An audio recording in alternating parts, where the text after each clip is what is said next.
It is such a fast-moving industry.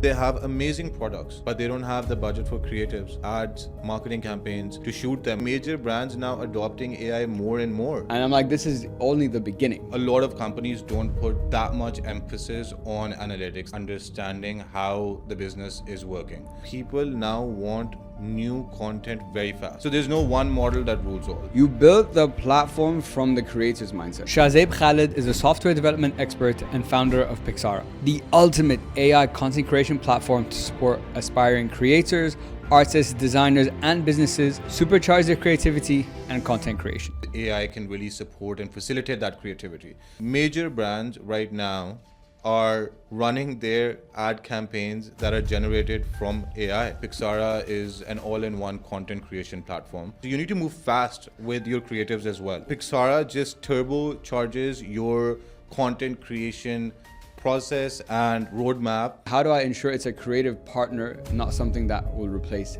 me? But at the end of the day, like, an individual's creativity is something special. Keep pushing it. That's how the space is right now. You can't hold back, you can't sit back, relax and think, okay, I have a week. You don't have a week.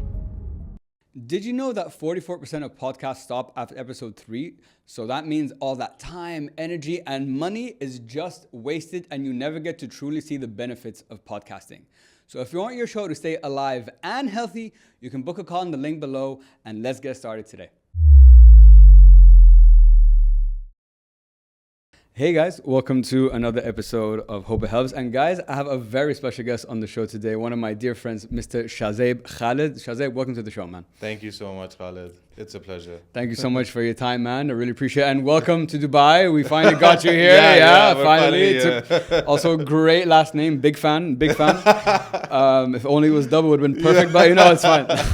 Yeah, we'll take what we get. I always tell Lana, I'm like, if we ever had a kid, if it was up to me, I'd call him Khalid. Obviously, that's not going to happen. I just think it's the best name. Sorry. Khalid squared might be a lot.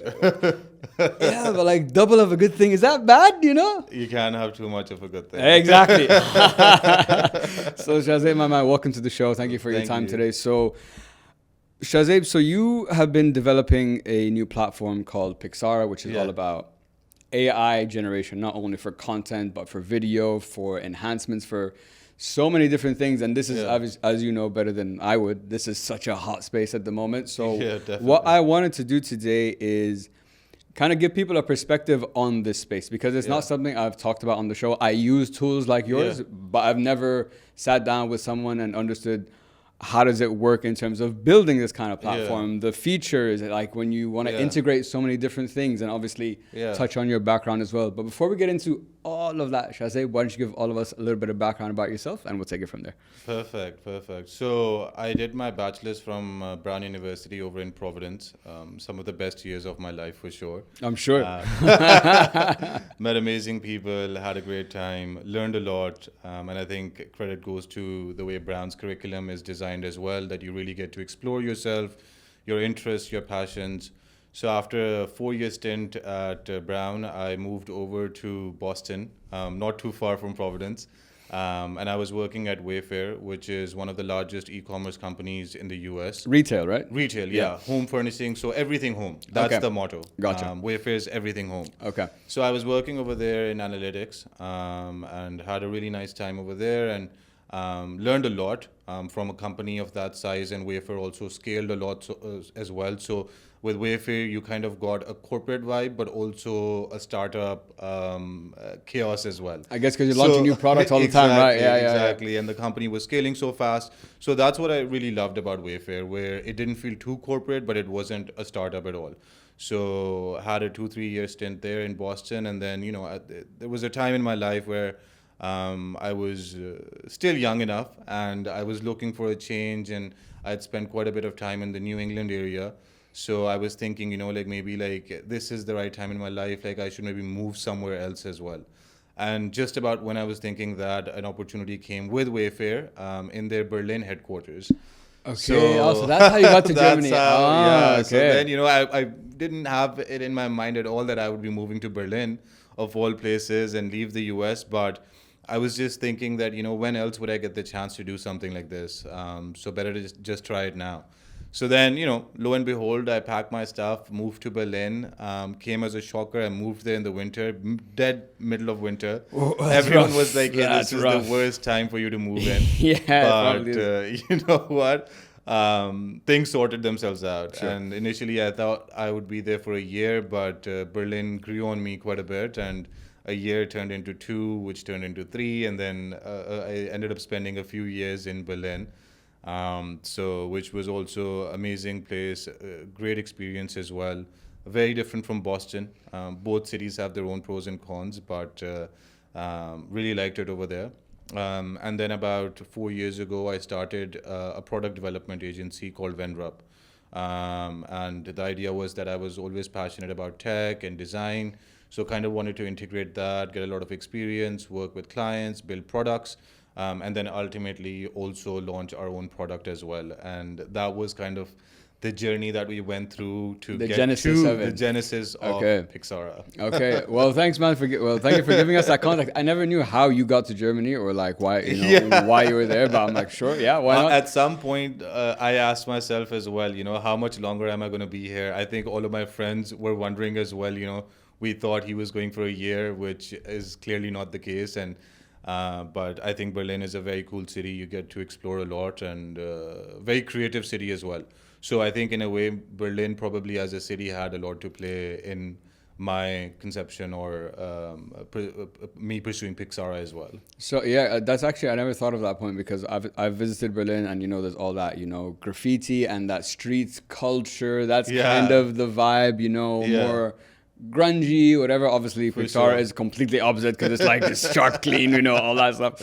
But I never thought about making that connection. Yeah, but no, Berlin. The way I describe it is, it's grungy but cool. Yeah, fair. So once you get over the grunginess of Berlin, everything adds up and it makes sense. Yeah, you got to get in, get into the city. But that's what also like gives the city the character that it has as well. Yeah, Berlin wouldn't be Berlin if it wasn't grungy. Fair, very fair. Some places just have that character, I guess. Yeah. So coming back. So you're in Brown, and then you were with Wayfair, and then you also worked at N26, which is in banking as well. So you've been involved in tech basically in lots of different arenas, and I guess your area of focus, from my understanding, is operations and data. That's the sweet spot. So I'm curious, how did those experiences play into not only, I guess, you developing the agency first, because you'd understand what kind of profiles we'd need to run something like this, but into Pixara as well? Yeah. So I think when I started at Wayfair, I didn't think I would pursue like analytics as a profession at that point as well. But what I realized was that when you're dealing with data and in analytics, a lot of it is actually understanding how the business is working, finding shortfalls in that, interpreting trends, etc., etc. So even when I was at Wayfair, I was in operations analytics, and ops is basically the core part of any business. And I dealt with all different segments of ops as well. And that was really instrumental in me understanding, okay, how do businesses function? How can you improve them? How can you find areas where businesses are struggling, et cetera, et cetera. So that analytical approach and just working with data really helped build that methodology, and also just to help me understand how business like really is structured and works as well. And then that kind of like led me to really like understand like how I want to set up my business as well, and what things that I can do better, and things that I can learn from. With N26, that was a little bit of a Berlin kind of move as well, where I had worked in e-commerce for quite a bit. And I myself was passionate about fintech as well. So I was like, I'm in Berlin, and N26 is a very cool Berlin-based company that I wanted to get an experience of as well. So that was a different kind of learning experience. But similarly as well, like even at N26, I was dealing with a lot of ops analytics over there as well. So that really helped me understand, how N26 as a fintech company was handling things, issues that they were running into, and build a bit bigger picture of the business as well. So the core domain that I was dealing with was similar in both verticals, whether that was e-commerce or fintech. So that's when you realize as well that at the end of the day, business is business. The nature of the business can change, but the core operations of the business relatively stay the same. And that was very helpful in me, thinking about Pixara and how we should structure it, organize it, and all those things. So interesting that you said getting that experience in ops, you have to deal with everyone, all functions of the business, right? So you get crazy exposure on how does finance work, how does marketing work, what are the bottlenecks here and there. I guess I'm curious from your experience working at those two places and then into you launching not only Venrup but now the other ventures that you've done. I'm curious, what have you found, I guess, from your experience? Where do most of the bottlenecks typically lie? Is it a process issue or is it a people issue? I think it really depends. It's situational for sure. A lot of times it is a process issue because it's just how well structured or poorly structured the process is. A lot of times, like that's what we found. A lot of times it's just also people not looking into data itself and understanding what they should focus on and what they should not. And that's the whole point of even like doing analytics as well. A lot of companies and a lot of people don't realize how important it is to understand the data that they're gathering, and that's how they can evaluate how the company is operating. So Wayfair was actually really good with that. And that was one of the core things that Wayfair really pinned down on was data and analytics. And that's why Wayfair was doing so well, because they could very quickly see where they were performing well and where they weren't. A lot of companies don't put that much emphasis on analytics. They might say that, hey, analytics is important and whatnot, but the level of detail that Wayfair went into with analytics was a completely different level. And I think that's what really helped them, because they could really hone in on very micro things like which product color variation is doing well that we should focus on, sell more, promote more, etc., etc. The granularity was very, very deep. And that's what I think really sets businesses apart these days, because every business is now data focused, whether that's web traffic they're getting, product traffic, etc., etc. It just comes down to how well you understand that data and what you do with it. So it's funny you brought up the data aspect, because I agree. So I had someone on my podcast a while back, and he's like an expert in marketing, engineering background, so very analytical. And he was talking about, Khalid, he's like, a lot of the issues when, let's say in his context, he was talking about running campaigns is, we gathered all this data, but what does that mean? Exactly. Did that data fit the objective of the campaign or the business? Data intelligence is, I think nowadays, well, you do have AI now. So it's I think you still need data scientists, or someone managing data, because even if I just put that into ChatGPT and it gives me this whole report. Yeah. That doesn't mean I'm going to understand what that report means and how to implement those changes and those processes. So what advice would you have, I guess, because now you've entered the AI space with Pixar, which is literally it's like the ultimate data pool, to build anything with AI. Yeah. We spoke to someone on the American University in Dubai podcast, and he said, Khalid, there's no AI without data. And I'm like, facts. 100%. But he also said something which I thought was interesting on the data aspect. He's like, people don't think about the biases in the data too. For example, ChatGPT and DeepSeek, these are models that everyone's using, but they're trained on Western data sets or Chinese data sets. What about something for this part of the region or another part of the world? So how do you, I guess, manage your own internal biases when you look at analyzing data? Yeah, I think there's different types of data as well. Okay. So, operational business data is generally non-biased, because it's just gathering all the information that is related to the business, whether that's the purchases the customers are making, web traffic, etc., which is generally non-biased data. It's data that's there that needs to be analyzed, processed, and filtered to give you the right KPIs and the areas that you need to look at. The other side of the data is the data that is used to train the LLMs or AI models, right? Those do have biases in them or can have biases in them. And that is one of the things that I think the companies are already working on. They recognize, because at the end of the day, LLMs are dependent on the data that is being fed to them. Yes. So if the data is very North America focused or Asia focused, obviously then the model will have a bias towards that.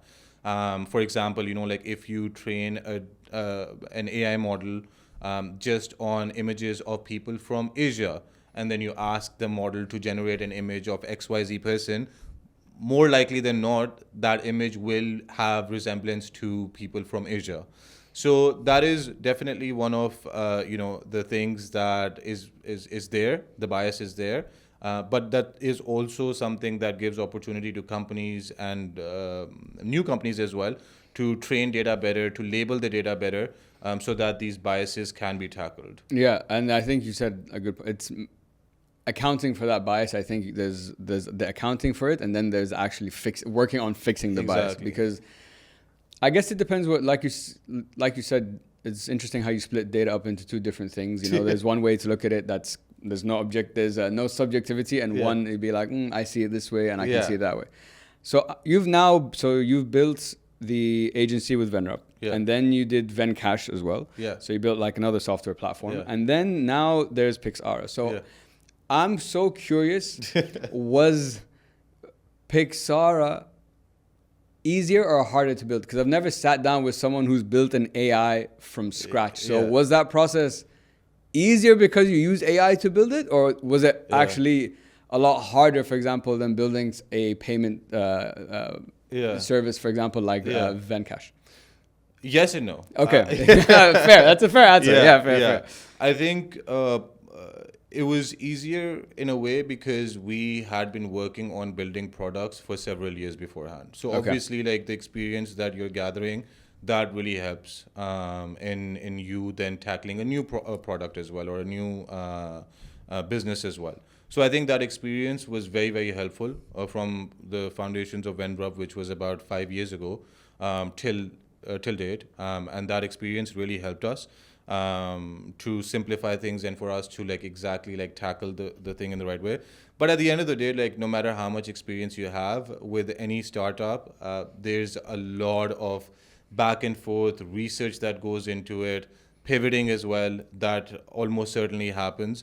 And especially with the AI space, it is such a fast moving industry. It's hard to keep up, huh? It's really hard to keep up because I would say not even every single month, every single week there's something different and new coming, which is even better than what was there before. The pace of change in AI is something that has not been seen in most other industries. Because in most industries, the precedent is set and you're there are incremental changes that are coming or improvements. But with AI, every week, there's a monumental leap forward. And so that keeping up with that and making sure you build a product that actually is constantly meeting the needs and expectations of users and people out there, that is really challenging. And then again, on top of that, having an infrastructure that can support traffic and that user experience, that is a whole challenge in itself as well. Yeah, I'm so happy you brought up the infrastructure part, because the guest I was mentioning, he was talking about there's this holy triad. There's data, there's infrastructure, and then there's storage and compute power. And what's interesting is no matter how powerful of a model you create, if you don't have the infrastructure to support it, it's almost useless. You know, you have to kind of build and I guess that's where your experience and you guys have over those 5 years is building infrastructure, because you build infrastructure for products for other companies. So I guess you started off, let's say, not from level 0 in building this, maybe at level 2, you know? Or level 5. It depends how you want to look at it, It depends how wide the scale is, but no, that was 100% that played a role as well, and you really, I think the credit also goes to the team for planning it out the way we all did and setting it up in a way that people so far have been loving it. So how do you now, because you made a good point, AI is not only, it's not just the pace that's crazy, it's you talking about, those jumps. The pace is getting faster week by week, but the jumps are also getting bigger. Maybe a month ago, it was a 2x on week. Now it's a 5 or whatever. So I guess now when you're building the tool like Pixara, how do you account for that rapid change, and how do you to ensure you keep up and keep delivering or adding the new features that you need to keep up in the space? Well, a lot of pressure and constant product development. That's what it comes down to. After every feature release, like we're like, okay, the next one is even more critical. We need to get that out. Yeah. So it's just constantly working on feature releases, and I would like to say that there's a system that keeps it in check. But to be honest, the way things are going and the pace of things, you just constantly need to be working on the next release and working on the next features you want to get out. Obviously, the user feedback comes as well, which is helpful in prioritizing, hey, this is what the users need the most right now that we focus on. But you just have to keep pushing it. That's how the space is right now. You can't hold back, you can't sit back, relax and think, okay, I have a week. You don't have a week. Yeah, it's almost like you don't have time to even like test things. You know what I'm saying? Like you can't even A/B test. It's like just A and then A version 2. You know, delivered. That's released. Because it's man. It's even just in like platforms that I use, the ones I was showing you when you came over the other day, like what they were a year ago to what they are now. Yeah. The things I can do with them, for editing softwares, for posting, for clipping, like it's actually insane. And I'm like, this is only the beginning. This is just the beginning. Literally, it's just the beginning. So when you were building Pixara, I know, first of all, tell us the story. Why did you want to enter this crazy fucking space that's just nonstop pressure, constant innovation and running? So why did you decide that you wanted to enter the AI space, first of all? And then tell us, what is Pixar? Because I'm sure everyone wants to find out. Yeah, I think so. It goes a long way back. I think when I was at Brown, that's where actually my interest in art, design, architecture sparked. Okay. And even though I did computer science at Brown, towards like the latter half of my time at Brown, I really got interested in art, design, and architecture. But at that point, couldn't do much about it. And then, my career was relatively in tech, data, not anything related to art or design. But I really just kept myself involved. I would read a lot about architecture and everything. Took a bunch of studio classes. So, like my passion for art, design was there. Okay. So that kind of like persistently kept growing, while my profession was in a completely different domain. Not as creative, e-commerce is, I don't know how much creativity is in that. Exactly, Yeah. But that creative side was always, there was a flair for it. It was a passion of mine. And with this AI, with ChatGPT coming out and all of this and the whole AI industry booming, it wasn't that I was specifically like, hey, like I'm going to launch something now. It was more so that, I was looking at this space and everything, and I was like, what am I most interested in myself?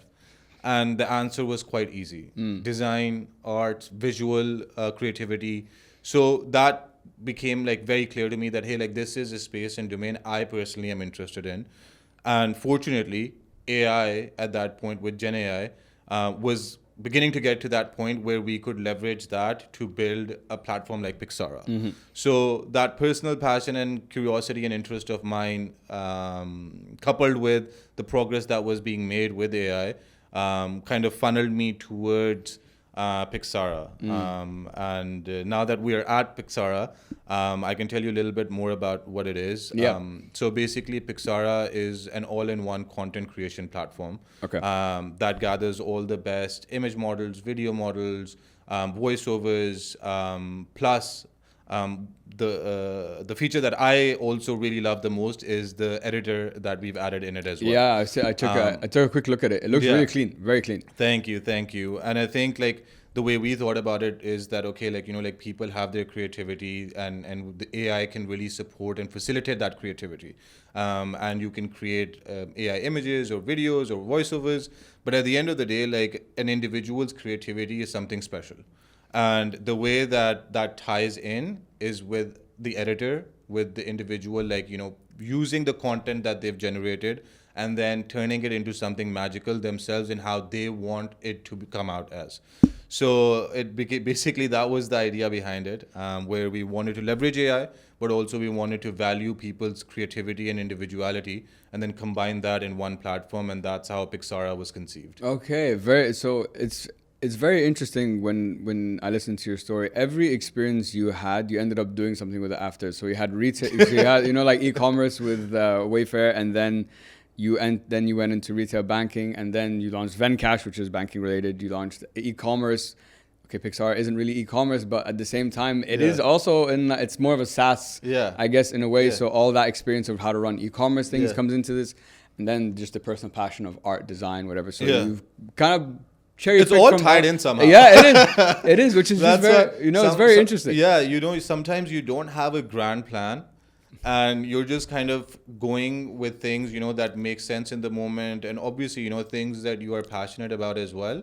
But with time, you see somehow the universe just starts tying it in together. Yeah. And I guess that's what happened with this as well. Yeah. Just giving you just like these moments of inspiration. You're like, what about that? Oh, maybe we should go this way. Oh, okay, let's go that way. Yeah. No, I resonate with that as well. Obviously, everything I'm doing now was never planned at all. I'm like, I like the podcast. Cool. I want to start one. And then, I could have never imagined we'd still be doing it all this time later. So alhamdulillah, I resonate with that a lot. Now, coming back to Pixar for a second, we were having this discussion the other day, and this is, I think what you guys have done very well is combining things. Yeah. I'll speak as a user. I'm fucking sick of having 20,000 different subscriptions, 20,000 different plans. I don't even know what I'm paying for anymore.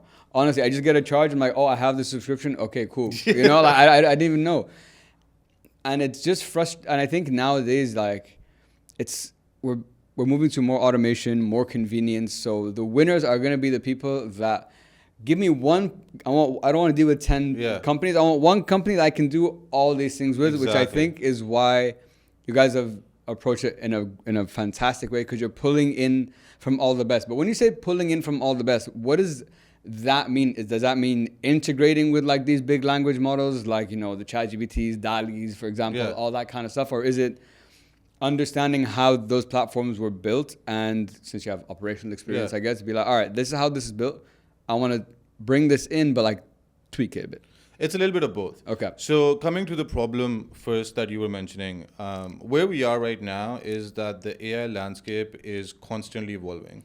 Where we were 6 months ago, there was a hype around maybe like one model, two models, ChatGPT, OpenAI, etc. But in just 6 months, we have probably tens, if not hundreds, of amazing models that are out there. I don't know if anybody perceived that this would happen this fast and it would be so widespread, but that's the reality right now. And the problem that you mentioned, the main issue is that each model has its own strengths and weaknesses. Sure. So there's no one model that rules all. Yeah. And then you come from a user perspective, the problem is that, okay, which model do you subscribe to now? Thank you very much. As a content creator, your main focus is where can I easily get what I want to do without the hassle of juggling multiple subscriptions, platforms that I don't like. How can I find one platform that the user experience is great, I get all the right tools in one place so that my job is made easier and I can focus on the creativity side of things. And I think that's what Pixara handles really, really well, where it takes all that away from the user side, that stress of juggling different models, different things. Pixara condenses all the best models, whether those are image models, video models, voiceovers, all of them in one platform so that you focus as a creator on your creativity and you subscribe to one platform, and that platform gives you every tool that you need to focus on your work and your creativity. Yeah. And I think that's really the core problem that people are facing right now as well. Yeah. Where they don't know where to go anymore. I'm living case right here, honestly. The people almost feel like they're like headless chickens, like they're just like looking around and there's so many new data points, new models, new progress happening that at some point, you become overwhelmed. It is overwhelming when we have as people, when we have too much, we don't deal well with a lot of choice. Yeah. Give me 3 options, very happy. Exactly. Not 10,000. Because it's also someone with your technical background might be able to look at 2 different, let's say AI image platforms and be like, okay, this one's better than this. But me as Khalid, I'm like, okay, both look like they make sick pictures. I don't know. Why is this 120? Why is this 150? Does that mean it's more expensive because it's better? Because it's not? It's just a whole... And what I think you guys did very well is you built the platform from the creator's mindset. Exactly. You're like, you're a creator and imagine you had this dream platform where you could play around. What are the things you would want inside it to build and launch your content and do all that? I think what was very helpful was that we spoke to a bunch of creators as well. Amazing. To get a sense of, hey, like, what would they want as an ideal platform? And that user journey and exploration was really helpful in making Pixara what it is right now. Because at the end of the day, like, the end user is the creator. And what matters is what they want and what they think. So we really put them in the center stage and asked them, hey, how would you want this platform to be?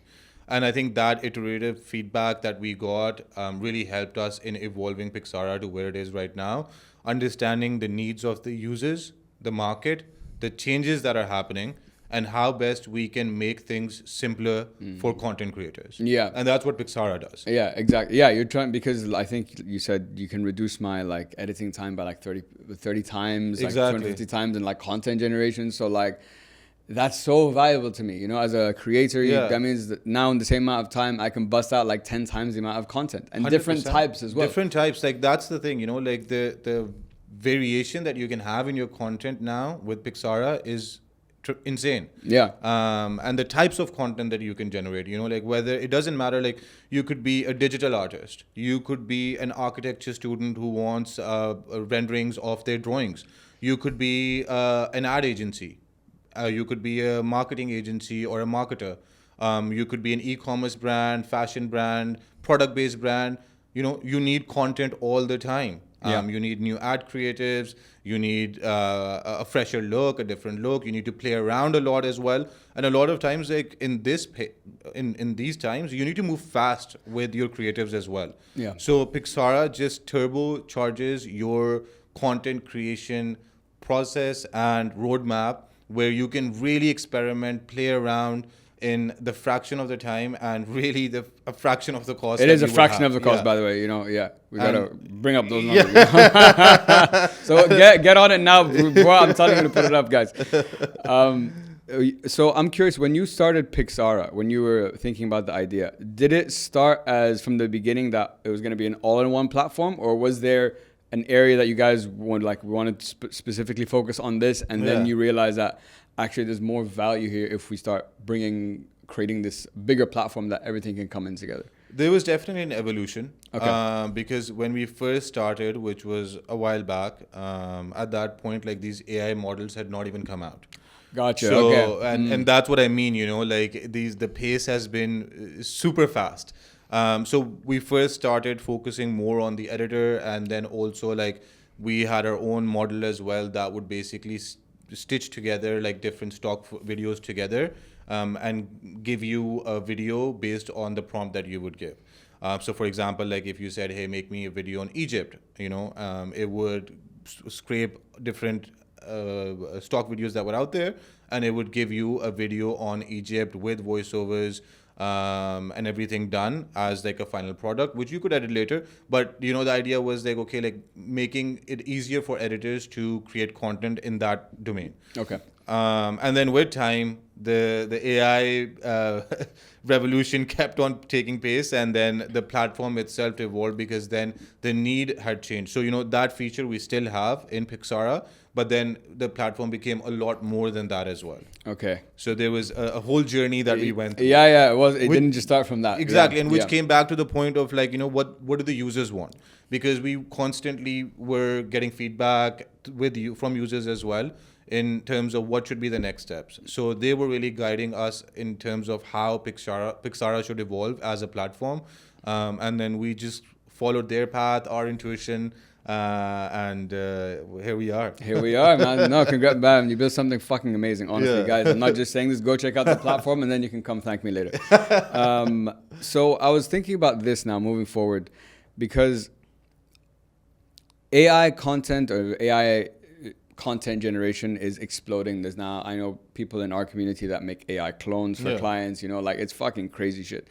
So the question I started to think about is this. I'm like, okay, everyone's excited about this new AI content generation space,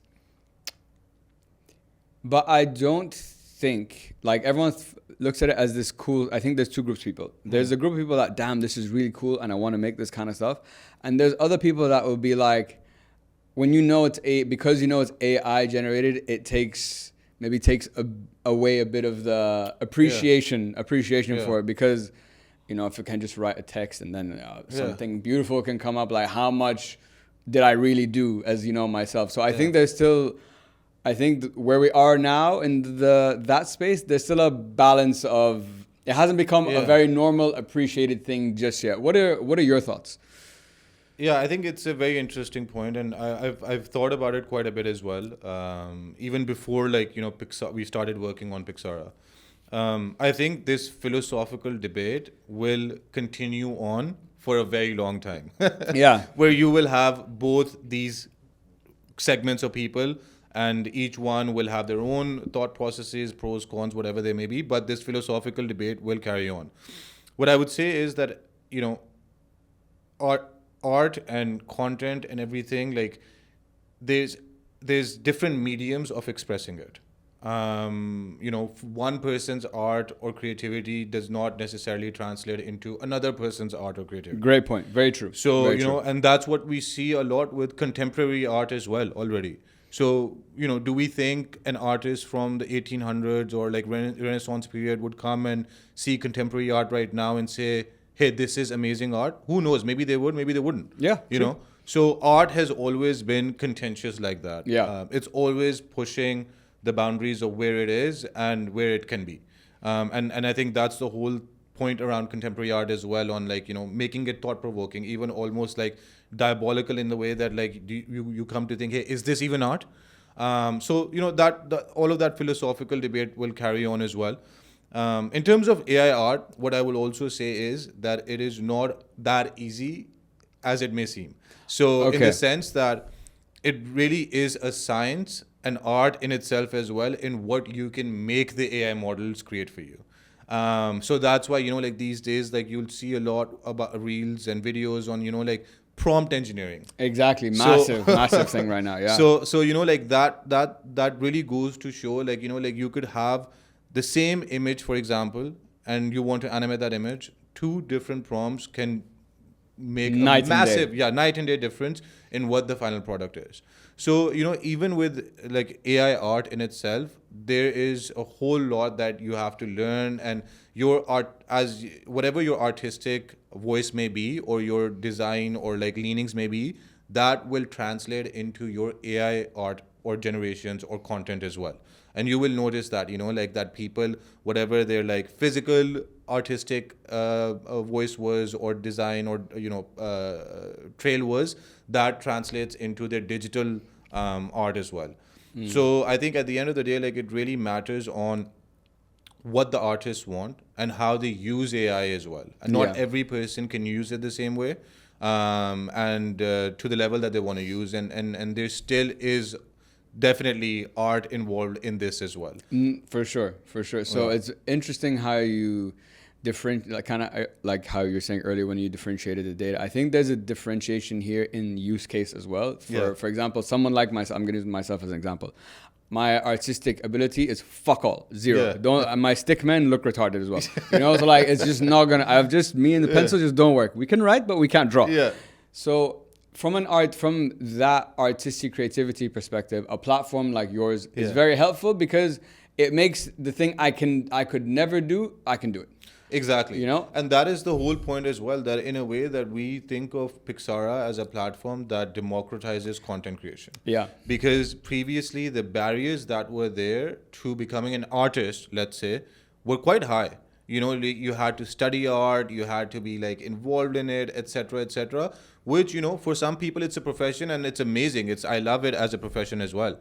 For some people, they're artistic or they have that passion for art, but they have other things going on as well, and they also want to pursue it as a side thing as well. Yeah. What AI does is that it really now gives you that option to explore it in all domains, whether that's really full-time as a professional, or whether that's as a side gig, or it's something for you to see, hey, what does art generated by me even look like, or what can I even do with it? And I think it really opens up that frontier that, hey, look, this is possible. Like, you can also do this, which I think before had a lot of barriers to it, to get people Absolutely, going. And yeah. this a platform like Pixara, maybe not entirely removes them. I would say it really like removes them, but even if you don't want to say that, it really reduces the barriers that people have. Sure, yeah, because so for some, that's why I said that's a great point, because for someone like myself who's like a general public person, it reduces those barriers for me to try and explore these. Maybe I am creative, I've just never been able to do it. Yeah. Or then when you go to level 2, which is what you were talking about earlier, when the real artists, creatives come into it, that's where that prompt engineering / technical understanding will really start to come in. So the thing with AI that I always think about is I always say, I'm curious to hear your perspective. I always say you don't need to learn the back end. Like what's this model trained on, whatever. I just need 100%. To know that this platform can give me these results. Great. Yeah. But I do feel if you have not like an AI degree, master's, whatever, but if you have a little bit more of a tech understanding and more experience with playing around with different tools, it will give you an advantage. Look, everything takes a little bit of time. You need to train yourself a little bit to become better and better and better as well. So there's always some kind of learning curve as well. As with everything, you can't just start driving a car. Facts. Well, you can. As ubiquitous, you shouldn't. As ubiquitous as a car is, you can't just start driving it. It's true. You can't become like a tennis pro like the first time you pick up a racket, or with paddle. So there's always like some learning curve, but like some things are faster and some things take time. Exactly. With this, in terms of content creation, Pixara turbocharges it. Exactly. Makes it a lot faster, and you can keep learning and improving as you go with it as well. Yeah. So, and I think, this philosophical debate that we were talking about on AI is art, AI is not art. The reality now is that it's becoming more and more ubiquitous as we speak. Yeah. Where major brands right now are running their ad campaigns that are generated from AI, from tools like Pixara. Yeah. Nike is running AI generated ads. Coca-Cola, Netflix, like these major brands, they might not even have the need to do it, but they are, because that is what the trend is being set as now. Yeah. And that's just on the ad side. Like, so many fashion companies are now using AI models, AI, to generate product images, product display images. Exactly. Where you have your designs, your clothes, and you want different shoots for those clothes, but it's hard, like for solopreneurs, it's hard. Even, you just want variety, and the flair that AI brings is also different. And, the new generation wants to see some of that as well, because it brings a nice flair to it as well. So you see all these major brands now adopting AI more and more, because they see that, okay, like there is a creative element to it that, is becoming more and more pronounced. They can explore a lot with it, and it's very versatile.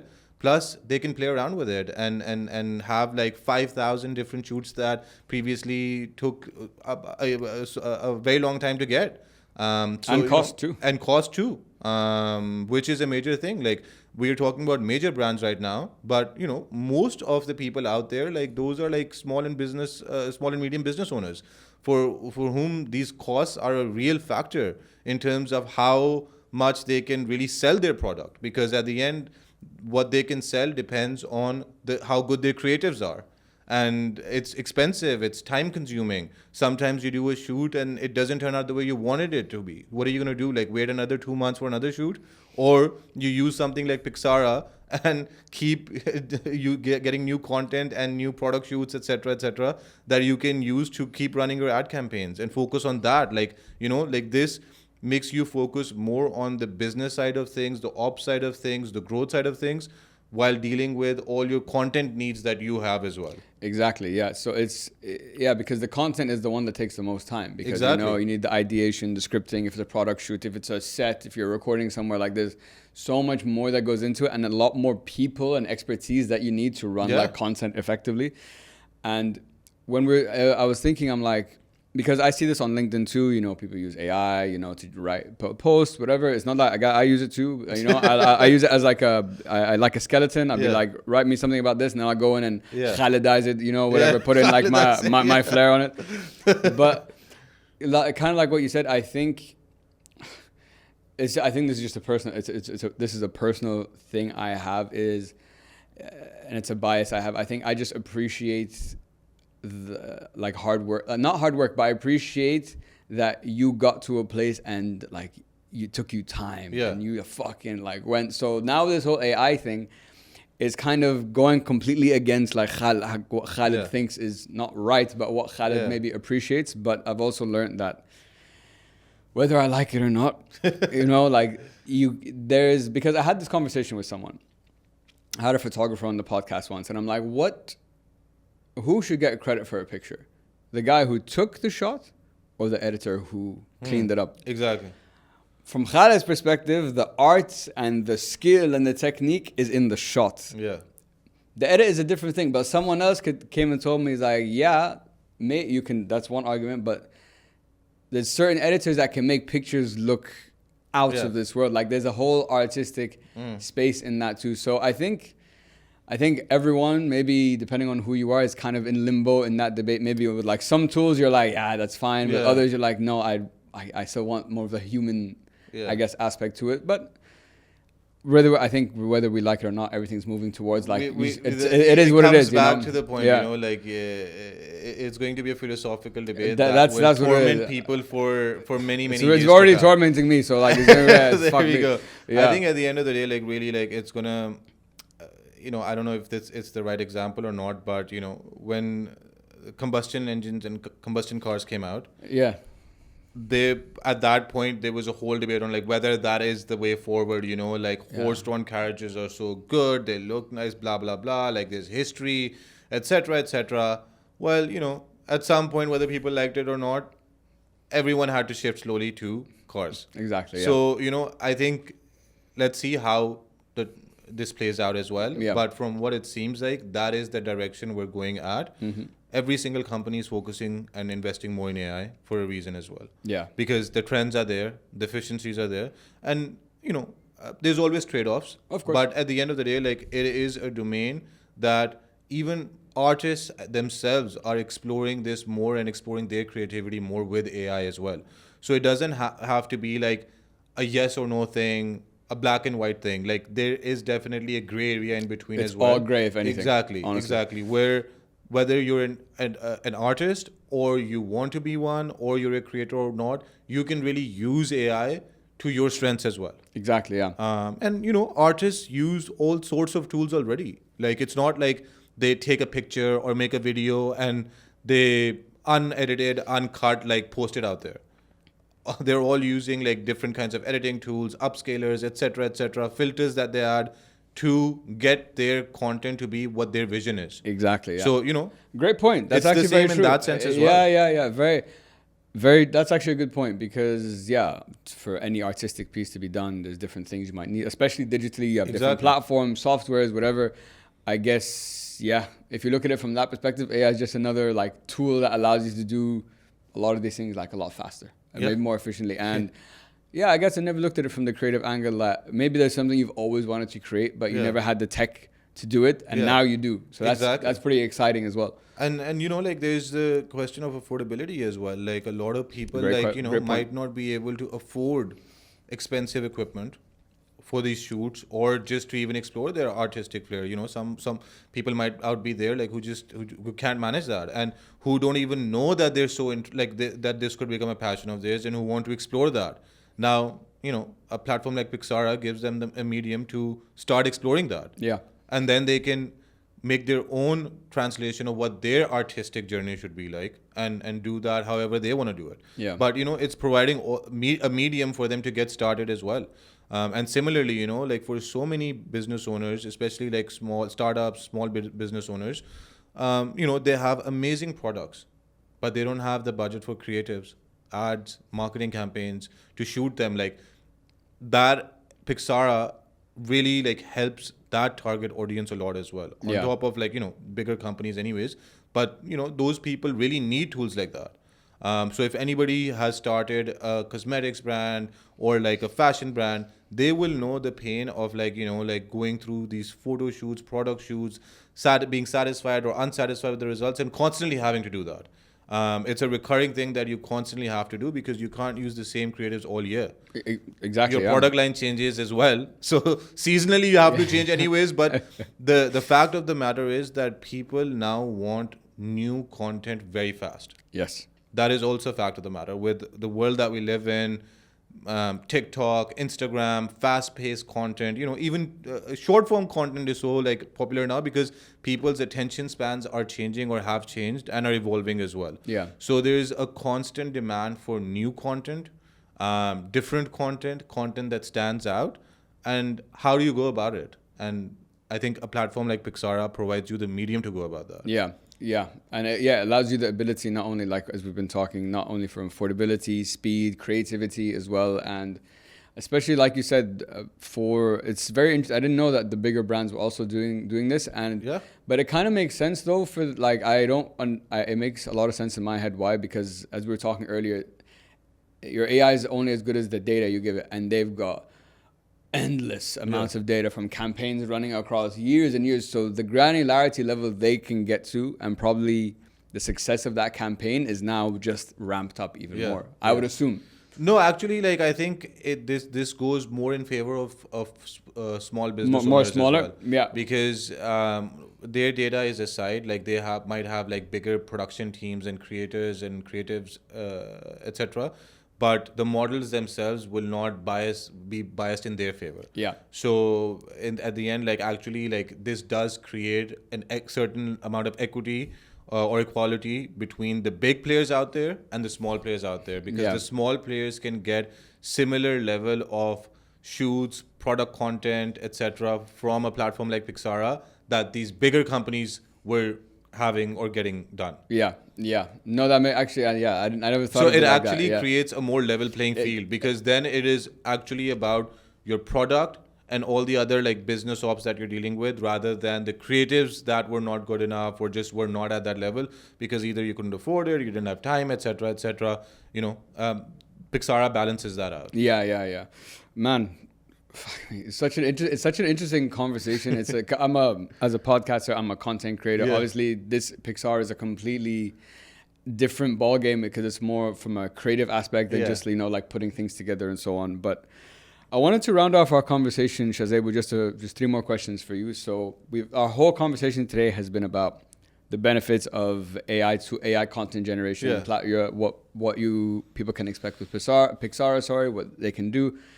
So what would be, I guess, if I came to you and I'm like, Shahzeb, you know what? Very cool, but I'm still skeptical. Yeah. I'm still skeptical. What would your message be to creators who are still skeptical about using AI?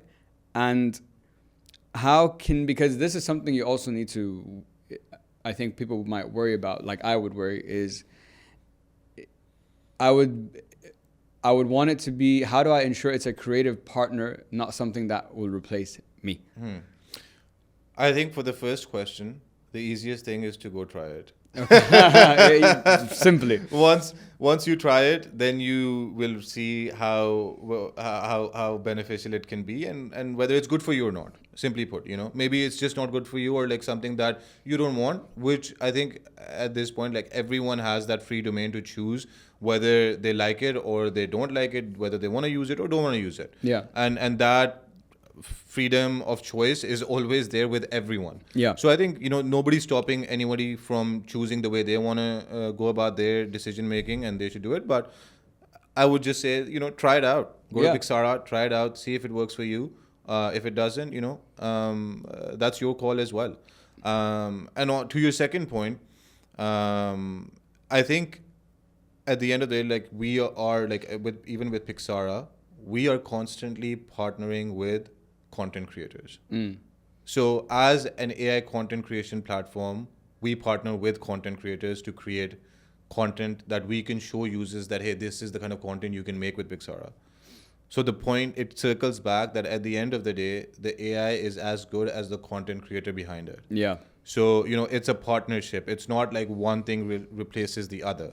That's not how it is. And each content creator, even if you go to the Pixara page right now, like our Instagram page, you will see like the content is very different, and it just depends on who is behind the Pixara at that point and what kind of content they're creating. Yeah. So you will see that diversity, and you will see the difference in the content creator's vision being translated into the results as well. Yeah. So that's how we see it, and that's how actually we have been experiencing it as well. That it's actually a partnership between the content creator and Pixara, or AI as it is. Yeah, because I guess your tool gets the better the artist, the better content they can create, the better you understand the platform and what you can offer, and it closes that loop in a way, right? I mean, it's not even about how whether the artist is better or not. It's just what their creative style is. Like, for example, like some artists are really into like creating anime kind of digital art, and their art will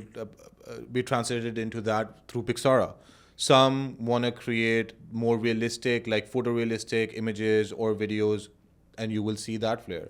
Some make it very quirky, and you will see that flair because that's their artistic style.